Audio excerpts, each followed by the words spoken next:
রাজার ঘরে ছোট রানী এলো পদ্মাবতী, রাজার আরো 6টি রানীর ছিল না সন্তান, পদ্মাবতীর কোলালোতে মিলল সমাধান।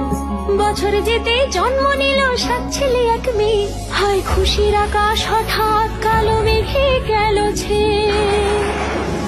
হিংসেতে যায় জ্বলে পুড়ে বাকি 6টি রানী, যুক্তি করে ঘটায় ওরা 7 কুমারের হানি। সুযোগ মতো 7 ছেলেকে মাটিতে দেয় পুঁতে, বাঁচে একা পারুল, ওরা পায় না তাকে ছুতে।